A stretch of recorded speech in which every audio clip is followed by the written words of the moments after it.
बहुरी कीनी कौशलपति पूजा, जानी ईस संभाऊ न दूजा। कीनी जोरी कर विनय बढ़ाई, कही निज भाग्य विभव बहुताई।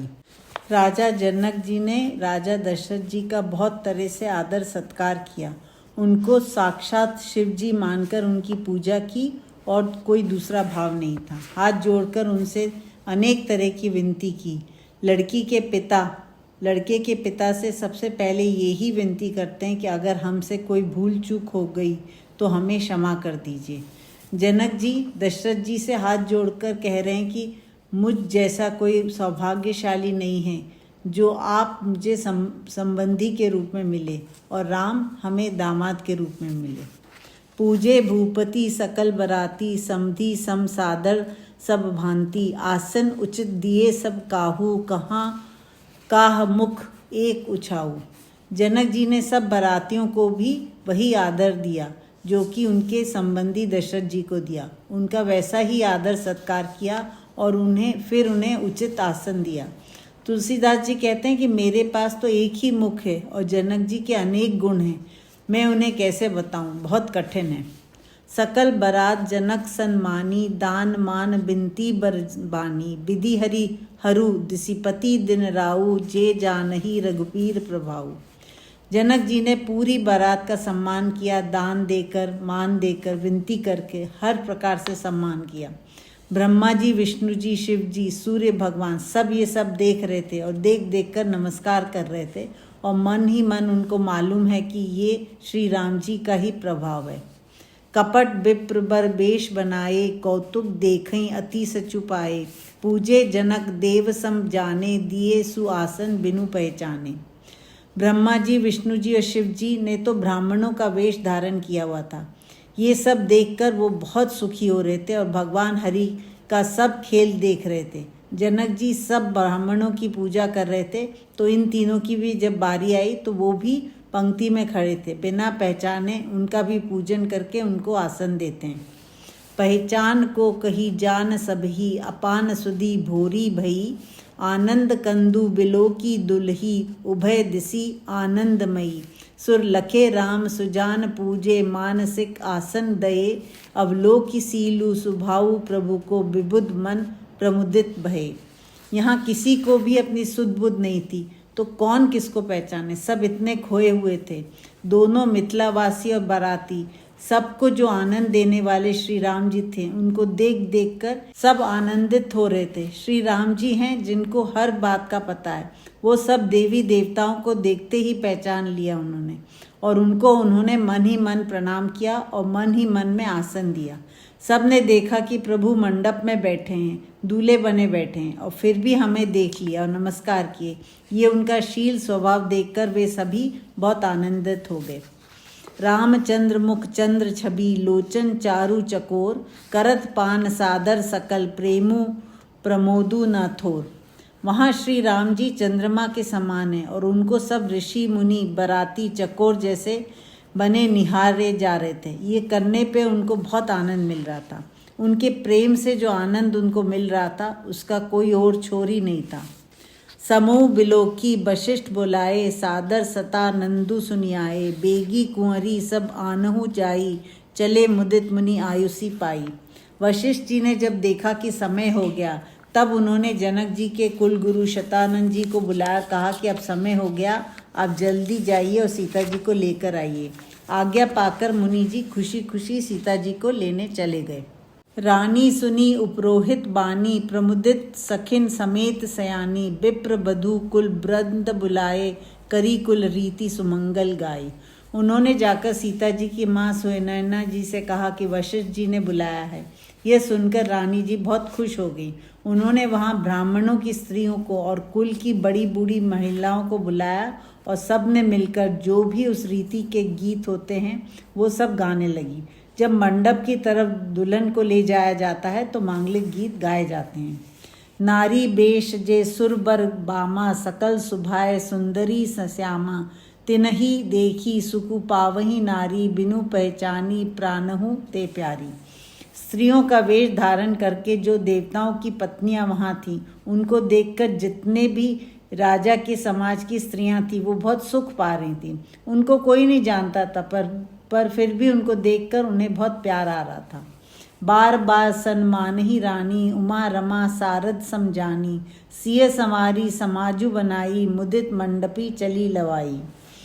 सीता की माँ ने उन चारों कन्याओं को बहुत सम्मान किया।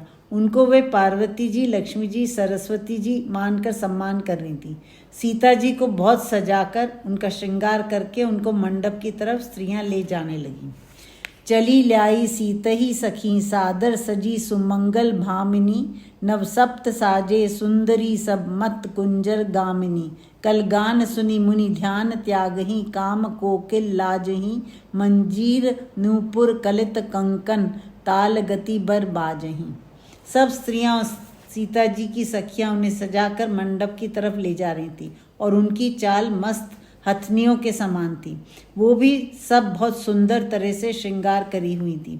वो चलते चलते बहुत ही सुंदर और मधुर गीत गाते हुए चल रही थी, जिनको सुनकर आए हुए मुनि लोग का भी ध्यान टूट गया और कामदेव की कोयलें भी लजा गई। उनके कंगन, पायल और पैंजनी ये भी मधुर स्वर में बज रहे थे। सोहती बनिता बृंद महु, सहज सुहावनी सिय, छवि ललना गन मध्य जनु, सुषमा तिय कमनीय। उन स्त्रियों के बीच सीता जी ऐसे लग रही थी जैसे कि शोभा खुद कोई स्त्री का वेश धारण करके उसकी छाया के बीच ही चल रही हो। सिय सुंदरता बरनी न जाई, लघुमती बहुत मनोहर ताई, आवत दीखी बरातिन सीका, रूप सरासी सब भांति पुनीता। तुलसीदास जी कह रहे हैं कि उस समय सीता जी की सुंदरता का वर्णन किया नहीं जा सकता, क्योंकि वर्णन करने वाली मेरी बुद्धि बहुत छोटी है और सुंदरता बहुत ज़्यादा है। जब बारातियों ने सीता जी को देखा, जो कि रूप की खान है और हर प्रकार से पवित्र हैं, सब ही मन किए प्रणामा, देखी राम भय पूरन कामा, हर्षे दशरथ सुतन समेता, कहीं न जाई उर आनंदु जेता।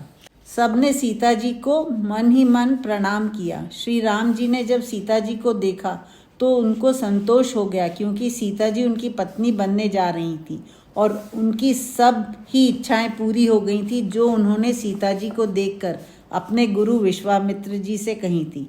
इस दृश्य को देखकर दशरथ जी, भरत जी, लक्ष्मण जी और शत्रुघ्न जी सब बहुत खुश हो गए और उनके आनंद के बारे में कहा नहीं जा सकता। सुर प्रणामो कर बरिसहि फूला, मुनि असीस धुनि मंगल मूला, गान निशान कोलाहलु भारी, प्रेम प्रमोद मगन नर नारी। देवताओं ने उस आनंद को देखकर प्रणाम किया और फूलों की वर्षा करी। मुनियों ने बहुत आशीर्वाद दिए और मंडप में मंगलमय गीत और नगाड़े बजने लगे। पूरे मंडप में इन सब आवाज़ों से शोर मच रहा था। सब नर नारी प्रेम और आनंद में मग्न थे, डूबे हुए थे। एही विधि सिय मंडपी आई, प्रमुदिन शांति पढ़ही मुनिराई, तेही अवसर कर विधि व्यवहारू, दुहु कुल गुर सब कीन अचारू। गीतों और नगाड़ों के बीच सीता जी मंडप तक आ गईं। बहुत प्रसन्न होकर मुनियों ने वहाँ शांति पाठ पढ़ना शुरू किया। कोई भी शुभ कार्य में हमारे यहाँ सबसे पहले शांति पाठ ही पढ़ते हैं। चारों तरफ जो भी कोई जीव, गोचर अगोचर, देवता राक्षस जो भी वहाँ हैं, उनको शांत करने के लिए, उन्हें प्रसन्न करने के लिए प्रार्थना करके शांति मंत्र बोला जाता है। सब काम अच्छे से हो जाएं, इसलिए शांति पाठ की बहुत महिमा है। ये तो हर दिन होना चाहिए। उस समय में जो भी रीति रिवाज होते हैं उन्हें दोनों कुल गुरुओं ने किया। आचारु करी गुरु गौरी, गणपति मुदित बिप पूजावहीं, सुर प्रगति पूजा लही देही, असीस अति सुख पावहीं। मधु पर्क मंगल द्रव्य जो जेही, समय मुनि मन महु चहे, भय कनक कोपर कलश सो तब लियही परिचारक रहे। दोनों कुल गुरुओं ने कुलों की रीति के अनुसार गणेश जी और गौरी जी का पूजन किया, ब्राह्मणों का पूजन किया। देवताओं ने प्रकट होकर उनकी पूजा को स्वीकार किया और उनको आशीर्वाद दिया। वहाँ जितने भी ऋषि मुनि साधु सन्यासी थे, उनके मन में जो भी कुछ चाहिए था, जैसे किसी को शहद चाहिए या जो भी खाने की इच्छा हो रही थी, उन सब चीज़ों को सोने के कलशों में या परातों में लेकर वहाँ सेवक खड़े हुए थे। कुल रीति प्रीति समेत रबी कही देत सबू सादर कियो एहि भांति देव पुजाही सीतई सुभग सिंहासनु दियो सिय राम अवलोकनी परस्पर प्रेम काहू न लखी परे मन बुद्धि बरबानी अगोचर प्रकट कवि कैसे करें। जिस जिस कुल में जो भी रीति है उसको भगवान सूर्य बता रहे थे और सब उसे आदर पूर्वक कर रहे थे। इस प्रकार से सब देवताओं की पूजा करके मुनियों ने सीता जी को सुंदर सिंहासन दिया। श्री राम जी और सीता जी एक दूसरे को प्रेम से देख रहे थे, पर किसी को इसका पता भी नहीं चला कि वे एक दूसरे को देख रहे हैं। उनका प्रेम मनुष्यों के मन से, बुद्धि से, वाणी से परे था। उसको मनुष्य समझ ही नहीं सकते थे, तो कवि लोग उसका वर्णन कैसे कर सकते हैं। जो दिखाई न दे, सुनाई दे उसका वर्णन कैसे कर सकते। होम समय तनु धरी अनलु अति सुख आहुति लेही विप्रवेश धरी वेद सब कही विवाह विधि देही। जब हवन शुरू हो गया तब स्वयं अग्नि देवता शरीर धारण करके बहुत खुश होके उन आहुतियों को स्वीकार करने लगे। चारों वेद वहाँ पर ब्राह्मण का वेश धारण करके आए हुए थे और वो सब विवाह की विधियां खुद ही बता रहे थे। जनक पाट महिषी जग जानी सिय मातु किमि जाई बखानी सुजसु सुकृत सुख सुंदरताई सब समेटी विधि रची बनाई। जनक जी की पत्नी और सीता जी की माँ सुनैना जी के बारे में कोई क्या कह सकता है। ऐसा लगता है जैसे विधाता ने सारे पुण्यों को, यश को और सारी सुंदरता को एक साथ समेट कर बहुत ध्यान से उनको बनाया, तो उनका वर्णन कैसे हो सकता है। समूह जानी मुनि बरन बुलाई सुनत सुआसनी सादर ल्याई जनक बाम दिसी सोह सुनैना हिमगिरी संग बनी जनु मयना। उचित समय जानकर मुनियों ने सुनैना जी को बुलवाया। सुहागनी स्त्रियां ये सुनते ही उनको जल्दी से लेकर आ गईं और उनको जनक जी के बाईं तरफ बैठाया गया। वे जनक जी के साथ बैठी हुई बहुत ही सुशोभित लग रही थी। उनको देखकर ऐसा लग रहा था जैसे पार्वती जी की माता अपने पिता हिमवान के साथ बैठी हों। कनक कलश मणि कोपर रूरे सुचि सुगंध मंगल जल पूरे निजकर मुदित राय अरुरानी धरे राम के आगे आनी। सोने के कलशों में जल लाया गया और उस जल को मणियों से बनी हुई परात में डाला गया। फिर वो जल से भरी परात राम जी के आगे रख दी गई। वह जल अनेक नदियों से लाया हुआ मंगलमय सुगंधित पवित्र जल था। उसको जब राम जी के सामने रखा तब राजा जनक और सुनैना जी बहुत आनंदित हो गए। पढ़ही वेद मुनि मंगल बानी गगन सुमन झरी अवसरु जानी बरु बिलोकी दंपति अनुरागे पाए पुनीत पखारन लागे। तब मुनि लोग वेदों की मंगल वाणी पढ़ने लगे। उस सुंदर समय आकाश से फूलों की वर्षा होने लगी। राम जी को दूल्हे के रूप में पाकर, अपने दामाद के रूप में पाकर जनक जी और उनकी रानी प्रेम में मग्न हो गए और वो राम जी के चरणों को प्रेम से पखारने लगे, मतलब धोने लगे। लागे पखारन पाए पंकज प्रेम तन पुलकावली नवनगर गान निशान जय धुनि उमगी जनु चहु दिसी चली जे पद सरोज मनोज अरि उर सर सदैव बिराजही जे सुकृत सुमिरत बिमलता मन सकल कली मल भाजही। जब राजा रानी राम जी के चरणों को पखार रहे थे तो उनका शरीर प्रेम में पुलकित हो गया था। ऐसा तो होगा ही, श्री हरि के चरण वो धो रहे थे, ऐसा अवसर कितने लोगों को मिलेगा। वैसे भी कन्या के माता पिता जब अपने दामाद के पैर धोते हैं तो वो आनंद वो ही जान सकते हैं, दूसरा नहीं जान सकता। आकाश में, नगर में सब तरफ से नगाड़े और गीतों की आवाज़ और चारों दिशाओं से जय जयकार गूंज उठी। जो चरण राजा रानी पखार रहे थे ये वो चरण हैं जो कामदेव के शत्रु भगवान शिव के मन रूपी मान सरोवर में हर समय रहते हैं। ये वे ही चरण हैं जिनको पखारने का काम बहुत पुण्यों से मिलता है और ये वे ही चरण हैं जिनको याद करके व्यक्ति कलयुग में सभी पापों से मुक्त हो जाता है। जे परसी मुनि बनीता लही गति रही जो पातक मई मकरंदु जिनको शंभु सिर सुचता अवधि सुर बरनई करी मधुप मन मुनि जोगी जन जे सेई अभिमत गति लहें ते पद पखारत भाग्य भाजनु जनकु जय जय सब कहें। ये वे ही चरण हैं जिनको छूकर गौतम ऋषि की पत्नी अहिल्या, जिनको सब पापिन कहते थे उनको मुक्ति मिल गई थी, उनको परम लोक मिल गया था। ये वही चरण है जो गंगा जी, जो कि पवित्रता की सीमा कही जाती हैं, वो पवित्र नदी इन्हीं चरणों का मकरंद है, मतलब फूलों का रस है। और उस गंगा जी को शिव जी ने अपने सिर पर धारण करते हैं। ये वही श्री चरण है जिनके चारों ओर सब मुनिजन और ऋषिजन का मन भौरा बनकर उनके चारों ओर मंडराता है और उसकी शरण में जाकर उनको मुक्ति मिलती है। उन श्री राम जी के चरणों को पखारते हुए राजा जनक और सुनैना जी को देखकर सब लोग उनकी जय जयकार कर रहे थे और उनको बहुत भाग्यशाली कह रहे थे। बर कुंवरी करतल जोरी, साखो चारू दो कुल गुर करें, भयो पानी गहनु बिलो की विधि सुर, मनुज मुनि आनंद भरे। सुखमूल दुलहु देखी दंपति, पुलक तन हुलस्यो हियो, करी लोक वेद विधानु, कन्या दानु नृप भूषण कियो। उसके बाद दोनों कुल गुरुओं ने सीता जी का हाथ राम जी के हाथ पर रखा। इसे पाणी ग्रहण संस्कार कहते हैं।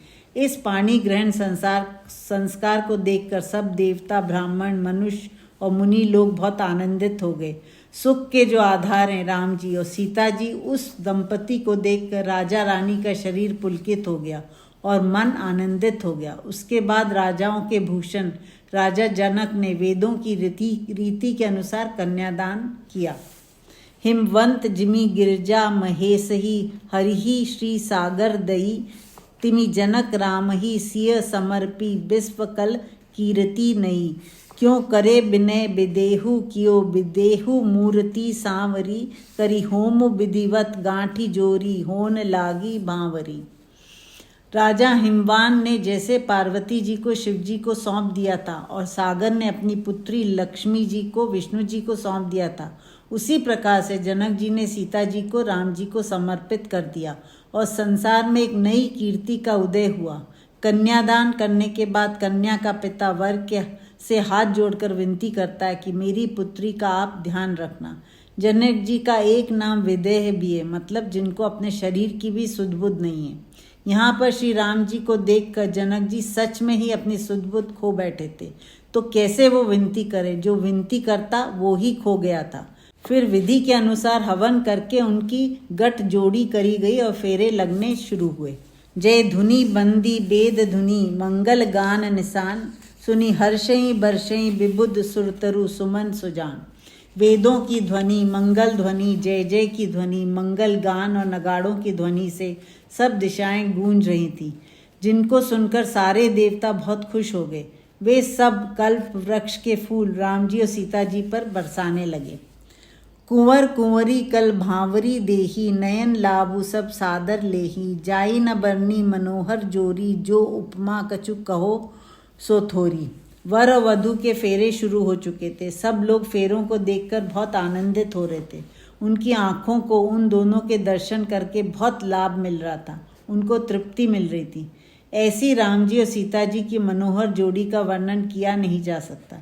तुलसीदास जी कहते हैं कि अगर मैं उपमा दे भी दूं तो वो भी छोटी रह जाएगी, क्योंकि उनकी उपमा किसी से मैं कर ही नहीं सकता। राम सिय सुंदर प्रतिछाई, जगमगात मणि खंबन माही, मनहु मदन रति धरी बहु रूपा, देखत राम विबाहु अनूपा। राम जी और सीता जी जब फेरे लगा रहे थे तब उनकी परछाई सामने खंभों पर, जो कि मणियों से बनी हुई थी, उन पे पड़ती हैं, वो जगमगा रहे थे। तुलसीदास जी उन खंभों की सुंदरता का वर्णन ही नहीं कर रहे थे, क्योंकि राम जी और सीता जी का वर्णन तो कर ही नहीं सकते। वो कह रहे थे कि वो परछाई ऐसी लग रही थी मानो कामदेव और उनकी पत्नी रति बहुत से रूप धारण करके वहाँ आ गए हों और राम जी का ये अनुपम सुंदर विवाह देखने के लिए आ गए हों। दरस लालसा सकुच न थोरी, प्रगटत दुरत बहोरी बहोरी, भय मगन सब देख निहारे, जनक समान अपान बिसारे। कामदेव और रति को उनके दर्शनों की लालसा पूरी नहीं हो रही थी। कभी वो छुप जाते थे, फिर प्रकट हो जाते थे। यह सब देखकर सारे लोग मग्न हो गए थे और जनक जी तो मानो अपनी सुध-बुध ही खो बैठे थे। प्रमुदित मुनि भांवरी फेरी, नेग सहित सब रीति निबेरी, राम सिय सिर सेंदुर देही, शोभा कही न जाति विधि केही। फेरों को पढ़ता देखकर मुनि लोग की खुशी का भी कोई ठिकाना नहीं था। जितनी भी रीतियां होती सबको पूरा करा जा रहा था, जब श्री राम जी सीता जी की मांग में सिंदूर भर रहे थे, तब उस समय की शोभा का वर्णन तुलसीदास जी पूछ रहे हैं कि मैं कैसे करूं, मुझे ये वह तरीका नहीं मालूम जिससे कि मैं ये कर सकूं।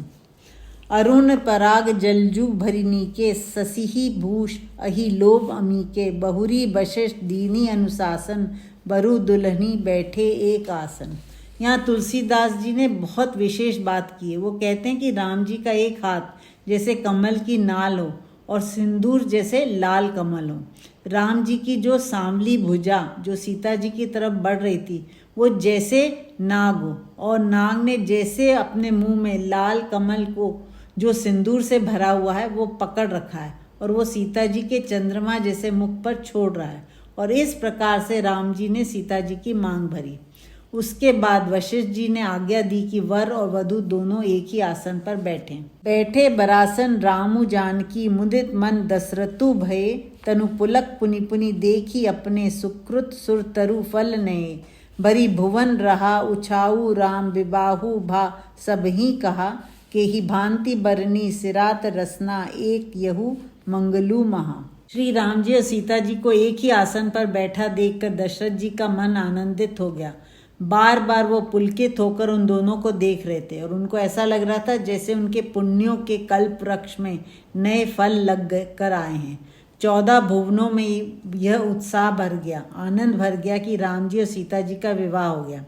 दिशाएं गाने लगी कि विवाह हो गया। पर तुलसीदास जी कहते हैं कि मैं इस मंगलमय वर्णन को मैं सिर्फ ये कहकर ही छोड़ दूं कि विवाह हो गया, पर मेरी जीव इस सुंदर विवाह का वर्णन करते करते थक नहीं सकती, कभी नहीं थकेगी। तब जनक पाई वशिष्ठ आयुषी ब्याह साज संवारी के मांडवी शुत कीर्ति उर्मिला कुंवरी लई हंकारी के कुसकेतु कन्या प्रथम जो गुण शील सुख शोभा मई सब रीति प्रीति समेत करी सो ब्याही नृप थी दई। तब जनक जी ने वशिष्ठ जी से आज्ञा लेकर विवाह का और सामान सजाया। फिर सीता जी की छोटी बहनें मांडवी जी, उर्मिला जी और श्रुति कीर्ति जी को बुलाया गया। जनक जी के भाई खुश ध्वज जी, उनकी पुत्री मांडवी जी जो गुणों की शीलता में सुख और शोभा की रूप थी। जनक जी ने सब रीति रिवाजों के साथ उनका विवाह भरत जी के साथ कर दिया। जानकी लघु भगनी सकल सुंदरी शिरोमणि जानिके सो तने दीनी ब्याही लखनी सकल विधि सन्मानी के जेही नामो शुत कीर्ति सुलोचनी सुमुखी सब गुण आगरी सो दई रिपु सूदन ही भूपति रूप सील उजागरी। सीता जी की छोटी बहन उर्मिला जो सुंदरता की मूरत है, उसका विवाह लक्ष्मण जी के साथ पूरी विधि के साथ कर दिया गया। श्रुति कीर्ति जो कि सुंदर नैनों वाली थी, सुंदर सूरत वाली और सब गुणों की खान थी, जो रूप और गुणों को और बढ़ाती थी, उनका विवाह शत्रुघ्न जी के साथ किया गया। सीता जी के तीनों बहनों का विवाह उसी मंडप में कर दिया गया। अनुरूप बल दुल्हनी परस्पर लखी सकुच ही हर्षही सब मुदित सुंदरता सराही सुमन सुरगन बरसही सुंदरी सुंदर बरन सह सब एक मंडप राजही जनुजीव उर चारु अवस्था विभुन सहित विराजही। वे दूल्हा दुल्हन जो लग रहा था कि एक दूसरे के लिए ही बने हैं, वो एक दूसरे को देख रहे थे और शर्माते हुए खुश हो रहे थे। सब लोग उनकी सुंदर जोड़ियों को देखकर प्रशंसा कर रहे थे और आनंदित भी हो रहे थे। और देवताओं ने फूलों की वर्षा की। वर वधू की चारों जोड़ियां मंडप के अंदर बहुत शोभायमान हो रही थी। ऐसा लगता था कि जीवों की चारों अवस्थाएं अपने चारों स्वामियों के साथ बैठी हैं। 4 अवस्था होती है। पहली जागृत, मतलब हम जाग रहे हैं, तन की दुनिया है, सब अनुभव कर रहे हैं, देख रहे हैं, सुन रहे हैं आदि। दूसरी होती है स्वप्न, स्वप्न देख रहे हैं, तब ये संसार नहीं होता और एक दूसरी ही दुनिया में होते हैं, वो मन की दुनिया है, वहाँ भी हम देखते हैं, सुनते हैं। तीसरी होती है सुषुप्ति, मतलब जब हम गहरी नींद में होते हैं, वहाँ न जगे हुए होते हैं, न ही हम सपना देख रहे होते हैं। जब न जाग रहे हैं और संसार देख रहे हैं, ना मन की दुनिया सपना देख रहे हैं और ना गहरी नींद में है, उसमें भी शरीर का भान है। इस अवस्था में अपने आप को देख रहे हैं, आत्मा को महसूस कर रहे हैं, जैसे ऋषि मुनि लोग समाधि में होते हैं। तो 4 स्वामी, मतलब जो जागृत अवस्था को भोगता है तो उसका नाम विश्व होता है। जो स्वप्न को भोगता है उसको तेजस कहते हैं। जो सुषुप्ति को भोगता है उसे प्राज्ञ कहते हैं, और जो तुरिया को भोगता है उसे ब्रह्म कहते हैं। मुदित अवधपति सकल सुत बंधु समेत निहारी, जनु पाए महिपाल मणि क्रियन सहित फलचारी। अवधपति दशरथ जी अपने सब पुत्रों को उनकी पत्नियों के साथ देखकर निहार रहे थे और देख देख कर खुश हो रहे थे। ऐसा लग रहा था कि राजाओं के मणि राजा दशरथ की चारों क्रियाओं के साथ उन्होंने चारों फल को पा लिया है। चार क्रिया या काम क्या होते हैं? यज्ञ से, श्रद्धा से, योग से और ज्ञान से। और चार फल होते हैं धर्म, अर्थ, काम और मोक्ष। जसी रघुबीर ब्याह विधि बरनी, सकल कुंवर ब्याहे ते ही करनी। कही न जाई कछु दाइज भूरी, रहा कनक मणि मंडपू पूरी। तुलसीदास जी कहते हैं कि जिस शान और शौकत के साथ राम जी का विवाह हुआ, उसी प्रकार से तीनों भाइयों का भी किया गया। जनक जी ने जो दहेज दिया वो इतना था कि उसके बारे में कहा नहीं जा सकता। पूरा मंडप सोने और मणियों से भर गया था। कंबन बसन विचित्र पटोरे, भांति भांति बहुमोल न थोरे। गजरथ तुरग दास रुदासी, धेनु अलंकृत काम दुआसी। बहुत प्रकार के सुंदर कंबल, तरह तरह की सुंदर रेशमी कपड़े, वस्त्र वो बहुत सारे थे और महंगे भी थे। हाथी, घोड़े, रथ, दास दासियां दी गईं और बहुत सारी कामधेनु जैसी गायें दी गईं, वो भी गहनों से सजा कर दी गईं। वस्तु अनेक करी किमि लेखा, कही न जाई जानहि जिन देखा। लोकपाल अवलोकी सिहाने, लीन अवधपति सबु सुखुमाने। तुलसीदास जी कह रहे हैं कि इतनी सारे वस्तुएं दी गई, कैसे मैं उनके बारे में लिखूं। वो इतनी ज़्यादा थी कि उनका वर्णन नहीं कर सकता। जिन्होंने उन्हें देखा है वो ही जानते हैं कि सामान कितना था। जो लोकपाल आए थे वे भी उस दहेज को देखकर आश्चर्य में थे। दशरथ जी ने उन सबको खुश होकर स्वीकार किया। हम सोचेंगे कि यहाँ तो दहेज को आराम से लिया जा रहा है, खुल्लम खुल्ला लिया जा रहा है। हर एक पिता अपनी पुत्री का विवाह के समय कुछ ना कुछ तो देता है, उसे दहेज कहा जाता है, जो कि एक सुंदर और पवित्र रस्म है। यह एक सुंदर परंपरा थी। पिता उसकी जो भी हैसियत है उसके अनुसार और अपनी खुशी से यह दहेज देता था या देता है। यह इसलिए देते हैं क्योंकि एक नया गृहस्थ जीवन पुत्री शुरू करने वाली है, तो वो सामान उसके जीवन को आसान करने के लिए, कि उसके शुरू की ज़रूरतों के लिए उसको अपने पति और उसके परिवार के आगे हाथ नहीं फैलाने पड़े। ज़्यादातर उन वस्तुओं को पुत्री कभी नहीं बेचती, इस कारण से पुत्री अपने बाबुल का घर भी न भूले, इसलिए वो पवित्र प्रथा थी। इस दहेज प्रथा के विरुद्ध बहुत नारे और विरोध हुआ, क्योंकि जब वर के लोग मांग करने लगे कि हमें ये चाहिए वो चाहिए, तो ये गलत हो गया। अब दशरथ जी ने खुशी खुशी क्यों वो सब वस्तुएं लें, क्योंकि यह मान सम्मान है। अगर वो कहते कि मैं नहीं लेता तो जनक जी का दिल टूट जाएगा, उनका अपमान होगा। दीन जाचक ही जो जेही भावा, उबरा सो जनवासे ही भावा। तब कर जोरी जनकू मृदुबानी, बोले सब बरात सन्मानी। दशरथ जी को जो भी सामान जनक जी ने दिया था उसको उन्होंने सब जो जाचक थे, मतलब ज़रूरतमंद थे, उनको बुलाकर जिसको जो चाहिए था वो दे दिया, सब बांट दिया। जो थोड़ा बहुत बच गया था वो जनवासे में भेज दिया गया और वहाँ बांट देंगे। तब जनक जी ने हाथ जोड़कर सब बारातियों का सम्मान किया। सन्मानी सकल बरात आदर, दान विनय बड़ाई के। प्रमुदित महामुनि वृंद बंदे, पूजी प्रेम लड़ाई के। सिरुनाई देव मनाई सब सन कहत, कर संपुट किए। सुर साधु चाहत भाऊ सिंधु की, तोष जल अंजलि दिए। जनक जी ने सारी बारात का आदर से दान देकर, सिर झुकाकर, उन सब की बड़ाई करते हुए, उनके लाड़ लड़ाकर सब मुनियों का पूजन किया। सिर झुकाकर सब देवताओं को मनाया। फिर वो हाथ जोड़कर बोलते हैं कि हे देवों, आप तो पहले से ही पूर्ण हैं, आपकी कोई इच्छा नहीं है, पर मैं आपको क्या दे सकता हूँ।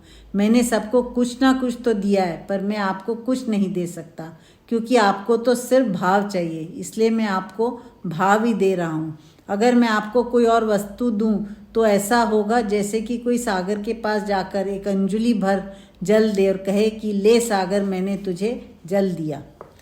कर जोरी जनकू बहोरी बंधु, समेत कौशल राय सो। बोले मनोहर बयन सानी, स्नेहशील सुभाए सो। संबंध राजन रावरे हम बड़े, अब सब विधि भये। एही राज साज समेत सेवक, जानबे बिनु गत लये। फिर जनक जी ने अपने भाई के साथ हाथ जोड़कर दशरथ जी के वो सामने खड़े हो गए और प्रेम से, शीलता से उनसे कहते हैं कि हे राजन, आज तक हम बहुत छोटे लोग थे, जब से आपके साथ संबंध बना है उस दिन से हम सब प्रकार से बड़े हो गए। वो आगे कहते हैं कि अब आप ऐसे समझिए कि मेरे राज्य और परिवार को आपने बिना मोल के खरीद लिया है और अब हम सब आपके सेवक हैं। ए दारिका परिचारिका करी पालबी करुणा नहीं, अपराधु क्षमिबो बोली पठे बहुत हो ठीट्यो कहीं, पुनि भानुकुल भूषण सकल सन्मान निधि समधि किए, कहीं जाति नहीं बिनती परस। हाथ जोड़े हुए जनक जी आगे कहते हैं कि ये मेरी चारों बेटियां हैं जिनको मैंने आपको सौंप दिया। इनको आप अपनी टहनियाँ मतलब सेविका मानकर, वो भी ऐसी जिनको नई नई नौकरी पर रखा गया, उनका दया से पालन कीजिएगा।